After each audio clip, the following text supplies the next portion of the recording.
দেশবাসী, আজকে আমার রেকর্ডে যারা যুক্ত হয়েছেন তাদের সকলকে জানাচ্ছি শুভেচ্ছা।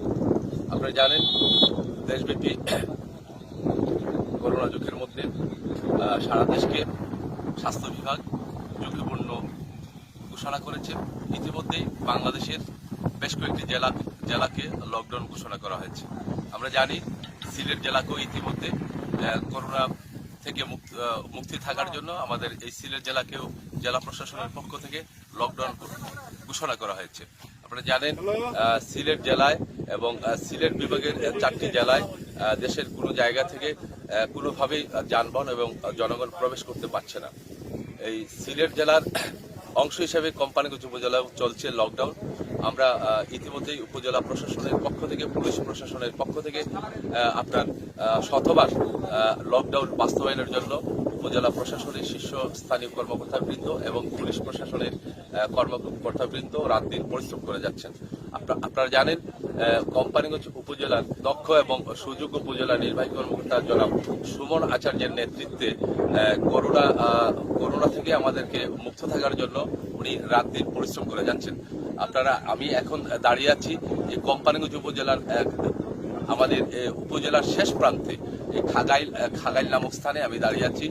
বিকাল 4:30টার দিকে আমি সিলেট থেকে আসলাম। আমি একটি ওষুধের জন্য সিলেট গিয়েছিলাম। এই ওষুধটি নিয়ে আমি আজকে সিলেট থেকে কোম্পানিগঞ্জে আসছিলাম। ইতিমধ্যে আমি যখন এই জায়গায় আমাদের কোম্পানিগঞ্জ উপজেলার সকলের প্রিয় উপজেলা নির্বাহী কর্মকর্তা জনাব সুমন আচার্যের নেতৃত্বে পুলিশ প্রশাসনের ভাইদেরকে নিয়ে এখানে লকডাউন শতভাগ বাস্তবায়নের জন্য এখানে কাজ করছে। আমি ইতিমধ্যে বলে রাখি, আমি গতকাল সিলেট গিয়েছিলাম। আমি কালকে সিলেটে রাত্রি যাপন করেছিলাম। আমি আজকে জুম্মার নামাজ পড়ার জন্য সিলেটের বেশ কয়েকটি মসজিদে আমি গিয়েছিলাম। প্রত্যেকটি মসজিদকেই তালাবদ্ধ করে দেওয়া হয়েছে জেলা প্রশাসনের পক্ষ থেকে। সিলেট শহরের আমি প্রায় বেশ কয়েকটি অলিগলি আমি মোটরসাইকেল নিয়ে, যেহেতু আমি গণমাধ্যমে কাজ করি, গণমাধ্যমের একজন সংবাদকর্মী হিসেবে আমি সিলেটের বেশ কয়েকটি পাড়া মহল্লায় আমি গিয়েছিলাম দেখার জন্য। আমি দেখেছি জেলা প্রশাসনের পক্ষ থেকে সিলেট জেলাকে যেভাবে লকডাউন করা হয়েছে, সিলেট শহরের লোকজন শতভাগ তারা মানছেন, ঘর থেকে কেউ বের হচ্ছেন না। আজকে জুমার দিনেও আমি দেখেছি যে কোনো মুসল্লিদেরকে, কোনো নামাজিদেরকে কোনো মসজিদে যায়নি। সবাই ঘরে বসে থেকে লকডাউন মানছেন এবং এই করোনা ঝুঁকি থেকে আমাদের নিজেদেরকে রক্ষা করার জন্য, পরিবারদেরকে রক্ষা করার জন্য সিলেট শহরের প্রতিটি মানুষই আজকে সরকারের নির্দেশনা মেনে চলছেন। কিন্তু দুঃখজনক হলো সত্য, আমরা যারা গ্রামে বাস করি, উপজেলা লেভেল যারা বাস করি, তাদের অনেকেই এই না বোঝার কারণে, সচেতনতার অভাবে আমরা কিন্তু অনেকেই কিন্তু এই বিষয়টুকু আমরা মানছি না। আমরা সরকারের নির্দেশনা অমান্য করে আমরা অনেকেই কিন্তু আমরা আজকে রাস্তাঘাটে বের হচ্ছি, বাজারে বের হচ্ছি, বিভিন্ন জায়গায় আমরা যাচ্ছি। আমি যে কথাটুকু আমি দর্শকদেরকে বলতে চাই এবং আমার উপজেলার এবং পার্শ্ববর্তী উপজেলার লোকজনকে আমি যে কথাটুকু বলতে চাই, আপনারা ইতিমধ্যে জেনেছেন, বিভিন্ন গণমাধ্যমের মাধ্যমে আপনারা ইতিমধ্যে জেনেছেন যে গোয়াইনঘাটে একজন করোনা রোগী শনাক্ত করা হয়েছে, জৈন্তাপুরে একজন করোনা রোগী ইতিমধ্যেই শনাক্ত করা হয়েছে। আপনারা জানেন সিলেটের একজন বিখ্যাত এবং প্রখ্যাত একজন চিকিৎসক, মেডিসিন বিভাগের একজন চিকিৎসক, যিনি সিলেট উসমানী মেডিকেল কলেজ হাসপাতালে মেডিসিন বিভাগের সহকারী অধ্যাপক হিসেবে যিনি দীর্ঘদিন ধরে কাজ করছিলেন, সেই আমাদের প্রিয় ডাক্তার মঈনুদ্দিন ইতিমধ্যে করোনা রোগে আক্রান্ত হয়ে আমাদের মাঝ থেকে চলে গেছেন। আমি সিলেটবাসীকে আমি বিনীতভাবে অনুরোধ করতে চাই, আমি সিলেট জেলার প্রত্যেকটি উপজেলার জনসাধারণকে আমি বিনীতভাবে অনুরোধ করতে চাই, আসুন আমরা বাঁচি, আমাদের পরিবারের সকলকে আমরা বাঁচাই এবং দেশের মানুষকে আমরা করোনা থেকে মুক্ত ও রাখার জন্য আমরা নিজেরা সচেতন হয়ে আমরা সবাই হোমস্টে আমরা মেনে চলি, সরকারের নির্দেশনা মেনে চলি। আমি আজকে দর্শকদের উদ্দেশ্যে আমি যে কথাটুকু বলতে চাই, আমাদের কোম্পানিগঞ্জ উপজেলার নির্বাহী কর্মকর্তা জনাব সুমন আচার্য সাহেব, যিনি দিনরাত পরিশ্রম করে শুধু করোনা উপলক্ষে নয়, ইনি কোম্পানিগঞ্জ উপজেলায় যোগদান করার পর থেকেই এই কোম্পানিগঞ্জ উপজেলাকে একটি গ্রিন একটি সুন্দর একটি মডেল উপজেলা হিসেবে গড়ে তোলার জন্য উনি রাত দিন পরিশ্রম করে যাচ্ছেন। ইতিমধ্যেই আমরা এই কোম্পানিগঞ্জের মানুষের প্রায় 2 লক্ষ মানুষের হৃদয়ে যিনি অল্প কয়েকদিনে যিনি স্থান করে নিয়েছেন, সেই সুমন আচার্য উনি ব্যক্তিগত তার বেতনের পয়সা দিয়েও অবস্থার মধ্যে ইনি মানুষের ধারে ধারে ঘুরে ঘুরে গরিব অসহায় মানুষদেরকে উনি আজকে ত্রাণ নিয়ে ছুটে চলেছেন। এই আজকে ইনি লকডাউন শতভাগ বাস্তবায়নের জন্য খাগাল নামক স্থানে ইতিমধ্যে ভ্রাম্যমাণ আদালত বসিয়ে আমি যতটুকু জেনেছি 5 জনকে জরিমানা করা হয়েছে। আমি উপজেলার প্রত্যেকটি জনগণকে প্রত্যেকটি মানুষকে অনুরোধ করব, আপনারা ঘর থেকে বের হবেন না, নিজে সুস্থ থাকুন, পরিবারকে সুস্থ রাখার জন্য আপনারা ঘর থেকে বের হবেন না। যদি ঘর থেকে বের হন তাহলে আজকে যেমনি করে ভ্রাম্যমাণ আদালত বসিয়ে উপজেলা নির্বাহী কর্মকর্তা জনাব সুমন আচার্য 5 জনকে ইতিমধ্যে জরিমানা করা হয়েছে।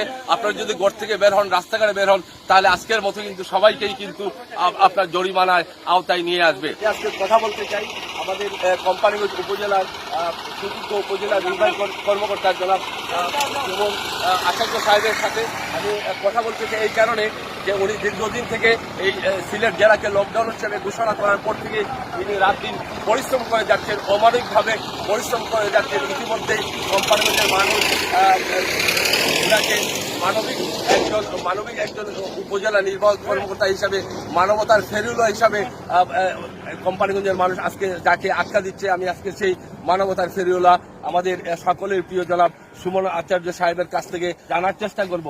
এই যে সিলেট জেলাকে লকডাউন ঘোষণা করা হয়েছে, কোম্পানিগঞ্জ লকডাউন মধ্যে রয়েছে, আপনি দিনরাত পরিশ্রম করছেন, আমাদের পুলিশের ভাইয়েরা, এই উপজেলা প্রশাসনের সকল কর্মকর্তাবৃন্দ রাত দিন পরিশ্রম করছেন।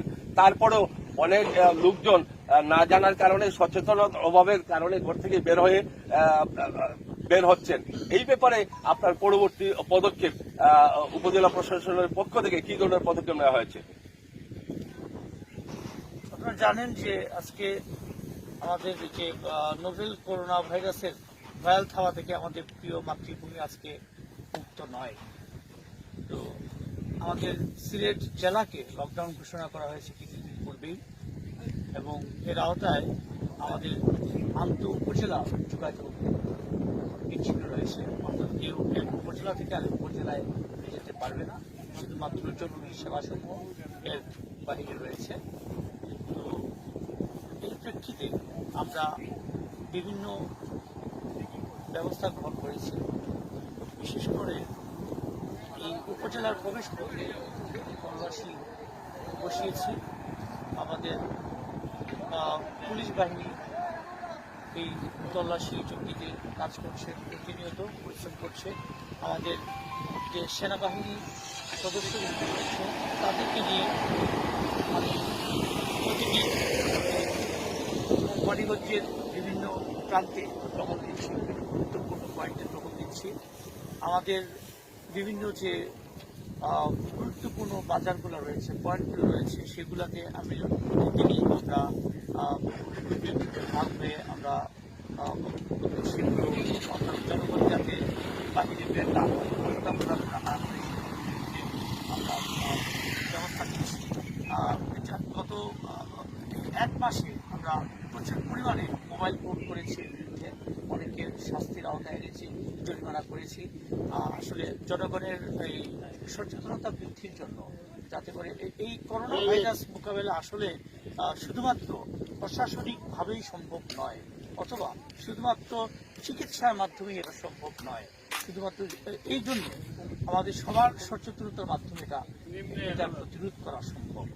আর তার জন্যই আমরা সবাই মিলে কাজ করছি, এবং আমার এই উপজেলার জনগণের কাছে আমার অনুরোধ যে আপনারা সবাই মিলে এই করোনাকে প্রতিরোধ করার জন্য, করোনা থেকে উপজেলাকে মুক্ত রাখার জন্য আপনারা দয়া করে যার যার ঘরে অবস্থান করুন। আমরা বাহিরে কাজ করছি আপনাদের জন্য, আপনাদেরকে মুক্ত রাখার জন্য, এই উপজেলাকে মুক্ত রাখার জন্য। আমরা আমাদের যে গতকালকে থেকে বিশেষ করে এই উপজেলায় আমরা মোবাইল কোটির সংখ্যা আরও বাড়িয়ে দিয়েছি, যে যাতে করে আমাদের বাহির থেকে কোনো ধরনের কোনো কিছু জরুরি সেবা ছাড়া কোনো কিছুই উপজেলায় প্রবেশ করতে না পারে।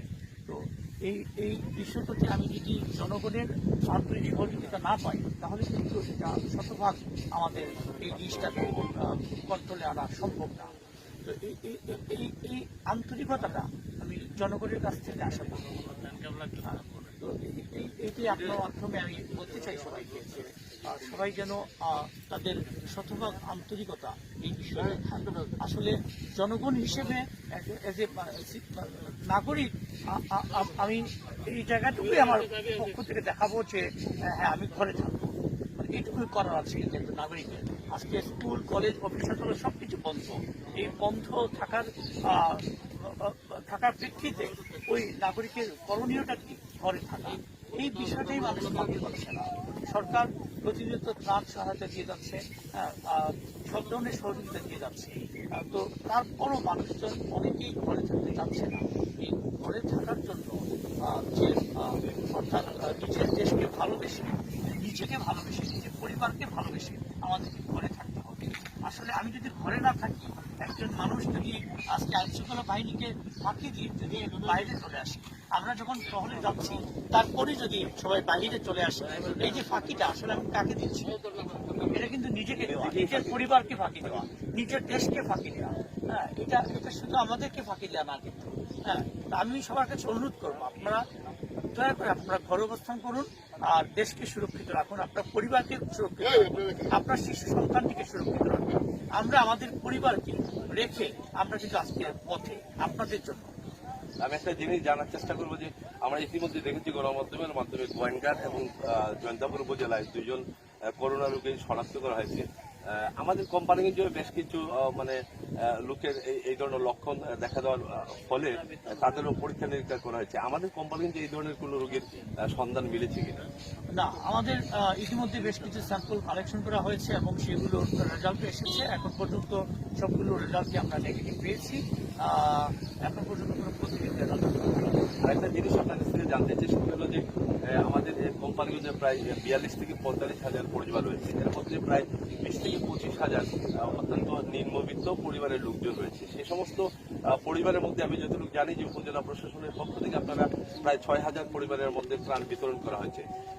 বাকি যে পরিবারগুলো রয়েছে নিম্নবিত্ত, এবং যদি এই লকডাউন থাকে তাহলে আমার ধারণা যে 20-25 হাজার যে নিম্নবিত্ত পরিবার রয়েছে তাদের প্রত্যেকেরই কিন্তু ত্রাণ সামগ্রী দেওয়ার প্রয়োজন। সেই ব্যাপারে সরকারের কাছ থেকে আপনারা কি ধরনের বরাদ্দ বা কি ধরনের চাহিদা আপনারা প্রেরণ করেছেন? হ্যাঁ, আমরা প্রতিটি ইউনিয়ন থেকে, ওয়ার্ড থেকে চাহিদা তুলে সেই চাহিদা আমরা প্রেরণ করেছি এবং সেই চাহিদা অনুযায়ী আমাদের কাছে ত্রাণ পৌঁছাচ্ছে এবং আমরা সেগুলো সরবরাহ করছি।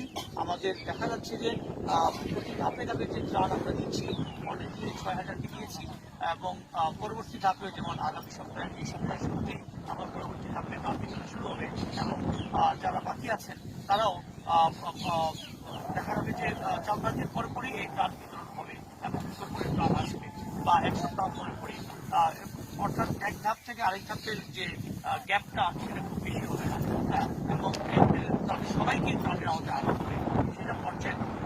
আমরা দেখেছি গতকালও আমাদের মাননীয় প্রধানমন্ত্রী বঙ্গবন্ধু জননেত্রী শেখ হাসিনা একটি ভিডিও কনফারেন্সের মাধ্যমে উনি আশঙ্কা প্রকাশ করেছেন যদি লকডাউন থাকে তাহলে দেশে দুর্ভিক্ষ দেখা দেওয়ার একটা সম্ভাবনা রয়েছে। যদি আসলেও আমরা যদি অল্প সময়ের মধ্যে যদি আমরা এই অবস্থা থেকে বেরিয়ে আসতে না পারি, লং টাইম যদি আমাদের লকডাউন থাকে তাহলে আসলেও দেশে কিন্তু একটি মহা সংকট দেখা দিতে পারে। সেই ব্যাপারে উপজেলা প্রশাসনের পক্ষ থেকে কি ধরনের প্রস্তুতি রয়েছে?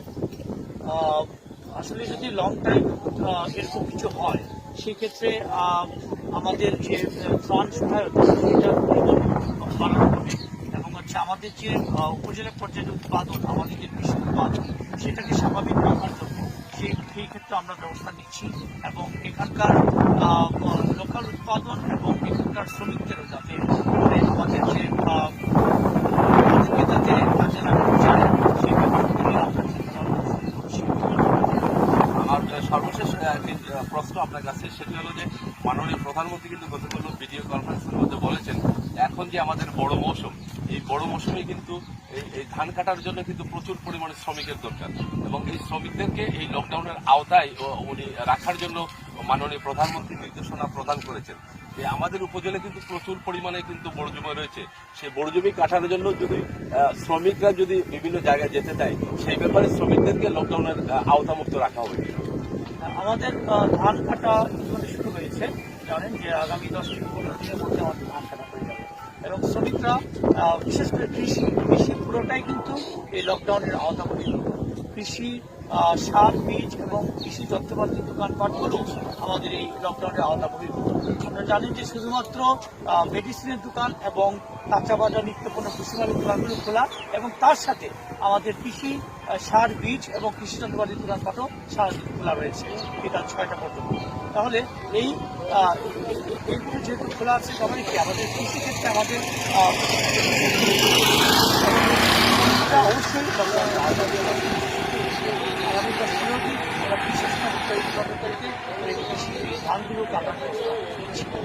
ধন্যবাদ আপনাকে। প্রিয় দর্শক, আমি এখন দাঁড়িয়ে আছি কোম্পানিগঞ্জ উপজেলার বর্ণি নামক পয়েন্টে। আমি এখন কথা বলবো অত্র এলাকার কৃতি সন্তান তরুণ যুবনেতা জনাব এখলাসুর রহমানের সাথে। এখলাস, এই কোম্পানিগঞ্জ উপজেলার 6টি ইউনিয়নের মধ্যে তোমাদের দক্ষিণ নরেখা ইউনিয়নে কত হাজার পরিবার রয়েছে? প্রায় 5,000 পরিবার। এই 5,000 পরিবারের মধ্যে এই পর্যন্ত মানে কতজন পরিবারকে ত্রাণ সামগ্রী উপজেলা প্রশাসনের পক্ষ থেকে বিতরণ করা হয়েছে এবং 5,000 পরিবারের মধ্যে কত হাজার পরিবার নির্মূবিত রয়েছে? 5,000 পরিবারের মধ্যে প্রায় উপজেলা প্রশাসনের পক্ষ থেকে 300-350 পরিবারকে ত্রাণ দেওয়া হয়েছে চেয়ারম্যান মেম্বারদের মাধ্যমে। আর আমাদের ইউনিয়নটা নিম্ন অঞ্চল যেহেতু এবং কৃষির উপর নির্ভরশীল। এবছর আপনি জানেন যে কৃষি মৌসুমটাও বালা যাচ্ছে না, খরায় ধান নিয়ে গেছে। এর কারণে প্রায় 4,000 পরিবারের হত দরিদ্র। এরা যখন দীর্ঘস্থায়ী লকডাউনটা চলে তাইলে মারাত্মকভাবে অভাব অনটন দেখা দিবে। আমরা চাই যত তাড়াতাড়ি সম্ভব আমাদের দক্ষিণ এলাকা ইউনিয়নবাসীকে প্রায় 4,000 হত দরিদ্র মানুষকে সরকারি ত্রাণ দিয়ে সহযোগিতা করা যায়। প্রিয় দর্শক, আমি এখন দাঁড়িয়ে আছি কোম্পানিগঞ্জ উপজেলার টুকরবাজার পয়েন্টে। সন্ধ্যা গণিয়ে আসছে।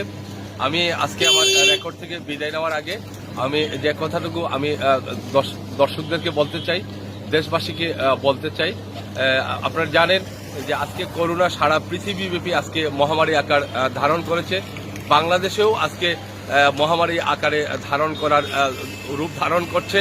আপনারা জানি, আপনারা প্রতিদিনই আপনারা টেলিভিশনে এবং ইলেকট্রনিক্স অনলাইন মিডিয়ার মাধ্যমে আপনারা শুনতে পাচ্ছেন, দেখতে পাচ্ছেন যে আজকে বাংলাদেশেও করোনা আজকে মহামারী আকার রূপ ধারণ করছে। আজকে যদি আমরা এই করোনা মহামারী থেকে যদি আমরা দেশকে যদি রক্ষা করতে চাই, তাহলে আসুন আমরা সবাই মিলে আজকে আমরা স্টে হোম মেনে চলি, আমরা নিজেরা সুস্থ থাকি, আমাদের পরিবারকে আজকে সুস্থ রাখি, আমরা দেশের মানুষকে আজকে আমরা রক্ষা করি। আমার রেকর্ড থেকে বিদায় নেওয়ার আগে আমি ধন্যবাদ জানাতে চাই কোম্পানিগঞ্জ উপজেলার সুযোগ্য উপজেলা নির্বাহী কর্মকর্তা জনাব সুমন আচার্য। আমি কৃতজ্ঞতা জানাতে চাই। আমি সিলেট জেলার সুযোগ্য জেলা পুলিশ সুপার, জননন্দিত পুলিশ সুপার, ইতিমধ্যে যিনি সিলেটের 1 কোটি মানুষের হৃদয়ে অল্প কয়েকদিনে যিনি স্থান করে নিয়েছেন, আমাদের সেই প্রিয় জেলা পুলিশ সুপার জনাব ফরিদউদ্দিন। আমি কৃতজ্ঞতা জানাই সিলেট জেলার সুযোগ্য জেলা প্রশাসক, অত্যন্ত দক্ষ এবং কর্মঠ জেলা প্রশাসক জনাব কাজী এমদাদুল হক। তাদের সকলের কাছে কৃতজ্ঞতা জানাচ্ছে এই কারণে যে তারা রাত দিন পরিশ্রম করছেন আমাদের এই সিলেট জেলাবাসীকে করোনা থেকে মুক্ত রাখার জন্য। ওনারা প্রতিদিন জীবনের ঝুঁকি নিয়ে আজকে ওনারা কাজ করছেন। সেজন্য তাদের সকলের সুস্বাস্থ্য এবং দীর্ঘায়ু কামনা করে আজকে রেকর্ড থেকে বিদায় নিচ্ছি। আমি রেকর্ড থেকে বিদায় নেওয়ার আগে আমি সর্বশেষ আমার উপজেলা কোম্পানিগঞ্জ এবং পার্শ্ববর্তী উপজেলা এবং সিলেট জেলার সকল মানুষকে আমি অনুরোধ জানাতে চাই, আসুন আমরা নিজেদেরকে আমরা সুস্থ রাখি, আমাদের পরিবারকে সুস্থ রাখি এবং দেশের মানুষকে আমরা এই করোনার মহামারী থেকে আমরা রক্ষা করি। সবাই ভালো থাকুন, সুস্থ থাকুন।